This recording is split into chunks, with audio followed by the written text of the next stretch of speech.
পশ্চিমবঙ্গে নির্বাচন হবে আর রক্তপাত হবে না, এটা কি তৃণমূল কংগ্রেস চায়? আজকে পশ্চিমবাংলা শুধু নয়, ভারতবর্ষের বিভিন্ন রাজ্যে উপনির্বাচনের রেজাল্ট হয়েছে। আমার এখনো পর্যন্ত কোনো খবর পাইনি ওখানে কোনো ঘটনা ঘটেছে, কিন্তু দুর্ভাগ্য আমাদের পশ্চিমবাংলায় একটা উপনির্বাচনে একটি ফুটফুটে ক্লাস 4-এর 9-10 বছরের বাচ্চা মেয়েকে খুন হতে হলো।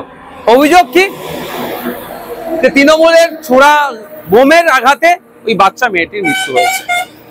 হ্যাঁ, আমি আবারও বলছি, পশ্চিমবঙ্গে নির্বাচন হবে আর পিছড়েভাগের মুসলমান খুন হবে না, পশ্চিমবঙ্গের নির্বাচন তো অসম্পূর্ণ থাকবে।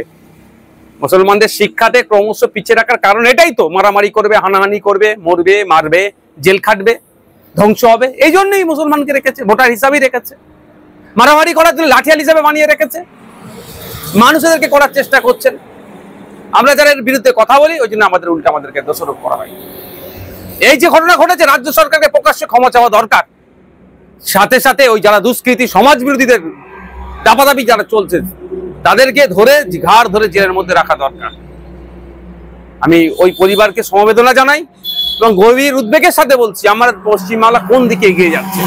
সামান্য একটা উপনির্বাচন, এখানেও যদি খুন হতে হয়, এখানেও যদি হিংসা হয়, তাহলে 2026-এর নির্বাচন কিভাবে হবে? ইলেকশন কমিশন অফ ইন্ডিয়া কি করছে? সম্পূর্ণরূপে পশ্চিমবাংলায় শান্তিপূর্ণ নির্বাচন করতে ব্যর্থ হয়েছে। আমি আশা করবো এর থেকে শিক্ষা নিয়ে আগামী দিনে 2026 নির্বাচন আসছে, শান্তিপূর্ণভাবে নির্বাচন করবে।